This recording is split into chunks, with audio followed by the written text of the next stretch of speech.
Just as we are finally wrapping up the Dream Spell Festival, we got official information on Gogmazios arriving in Monster Hunter Wilds with title update 4 on December 16, just about a month away. Alongside GOG's debut, we also got fresh details on armor and weapon upgrade, plus a bunch of other juicy additions coming to the update. In this video, we're breaking it all down and what to expect from Gogmazios, how this fight might play out, and what these new upgrades could mean for your builds heading into endgame. Let's dive right in, hunters.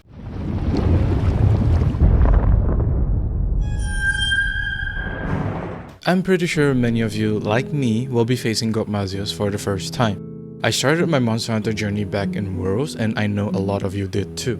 So for us, this will be the first time going up against a monster all the way from the 4th generation. And really, I can't wait to experience this fight firsthand. First things first, as mentioned in the intro, Title Update 4 drops on December 16, giving us, and any newcomers, about a month to prepare for what's sure to be an immense battle. The entry requirement Capcom has confirmed is Hunter Rank 100, which is the same as Omega Planet Test. And make no mistake, if Omega was punching cards left and right, Gogmazios is probably going to do the same, just with a lot more oil bombardments.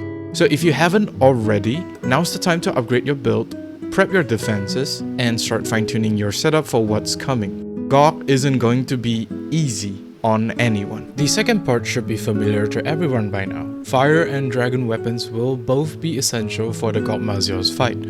Since GOG is completely covered in oil, fire weapon will be needed to ignite him, or as I would like to call it, tenderize him. Enough to strip off that oily layer and expose his real dragon weakness underneath. That's where your dragon weapon comes in. Capcom confirmed this in a developer interview, saying that weapon swapping will be far more important during this fight, so I'm pretty confident that there will be some kind of visual or audio indicator telling us when it's time to switch over to dragon. Capcom even gave us some recommended picks. For fire, they recommended New Udra or Rathalos, and for dragon, they recommended Gore or Arkfeld, depending on if your weapon has them or not. With this elemental cycling and phase-based weakness system, I honestly think this fight is going to resemble Alatreon from Iceborne, and I wouldn't be surprised if there's some kind of DPS-check or failure condition tied to not breaking through his phases on time. That's pretty much all we know for now regarding Gogmazios himself, so let's move on to something just as exciting: the weapon and armor upgrades coming in Title Update 4.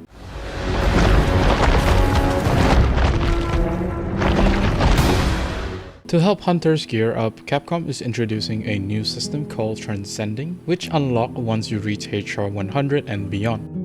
What this means is that it allows us to raise the upgrade cap of our armor pieces, pushing their defense far beyond current limits, something we're absolutely going to need for Gogmazios' damage output. And really, this explains why Capcom encouraged everyone to stockpile Armour Spheres earlier. We are going to need a lot of them. But it's not just the defense that is getting the buff. Rarity 5 and Rarity 6 armor will also receive enhanced decoration slots, making older pieces significantly more viable in endgame builds. This is especially massive for Gunlance mains like me. The Ebony Odo GL set, already one of the strongest offensive options because of burst boost, is going to be even stronger with an improved decoration slots. It might stay a top meta pick even after Gogmazios arrives. Capcom even showed an example using the Yan Kutku armor. Originally, it only has a level 2 slot and a level 1 slot. After Transcending, it now has a level 3, 1 level 2, and a level 1 slot. That is a huge upgrade in build flexibility, and if this is the baseline, I am really excited to see how the rest of the armor lineup evolves in Title Update 4. To support this new need for massive amounts of armor spears, Capcom is also increasing the number of spears you can earn from 7-star and above investigations. From the way they phrase it, it really sounds like Capcom wants to give more value to some of the lower priority 9-star monsters like Raidal, Ufduna, New Udra, and Mizusune by boosting their Armour Sphere rewards. So even if these monsters aren't really the most efficient hunt, they'll now be solid farming options. Additionally, both the Hard Armour Spheres and Heavy Armour Sphere event quests will become permanent starting in Title Update 4 with increased drop rates as well. That change alone is going to make farming so much easier for everyone. Capcom is also adjusting smelting and limited bounties to provide even more consistent ways to collect Armour Spears, which is a great move considering how many we're gonna burn through once those armor level caps shoot upwards. That's basically all we got so far on the defensive side of things when it comes to preparing for Gogmazios. But what about our weapons? Do we get anything new or any buffs outside of just crafting Gogmazios' own weapon line?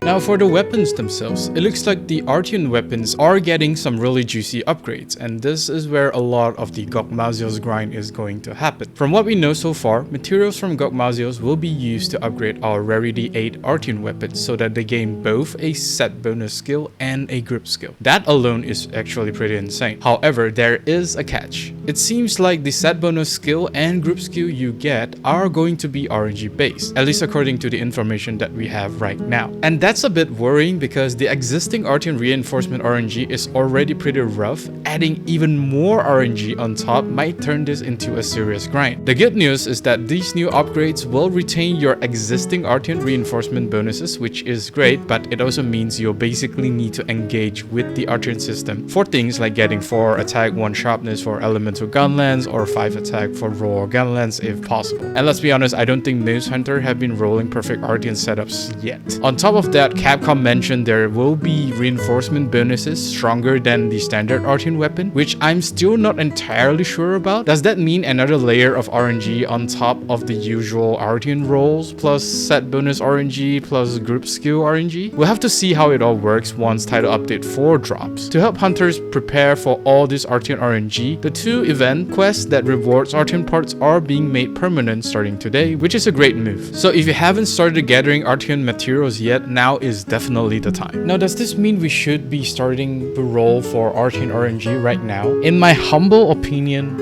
no. There's still a lot of vague information about these new Artian reinforcement coming in Title Update 4, and to be real, Capcom hasn't been doing the best job at clarifying things. Kinda like how some skills description in WoWs are still questionable at best. You can start grinding if you really want to, but personally I'm going to wait for more concrete details before I commit to hunting for the perfect Artian rolls. There's no point in burning all the resources on rolls that might change or function differently once Title Update 4 actually lands. So for now, my advice is simple. Hoard everything. Armour Spears, monster materials, Artian parts, as well as Artian reinforcement materials. That way, when Title Update 4 arrives, you'll be fully stocked and ready to upgrade, reinforce, and experiment without hitting a resource wall.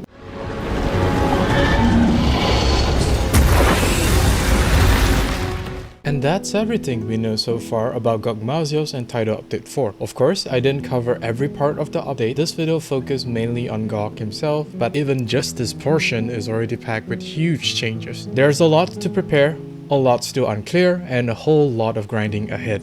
But this is shaping up to be one of the most exciting updates we had in Monster Hunter Wilds, and I cannot wait to take on GOG with all of you. If you have got predictions about the fight, theories about the reinforcement system, or thoughts on what the new meta might look like, drop them in the comments below. I love to hear what you think. And before I go, a huge thank you to all my channel members for supporting the channel. Your generosity keeps this hunt going, fuel every video, and genuinely help me continue making the content you love. Thank you so much for all the support. It truly means more than you know. Until next time, hunters, courage and honor.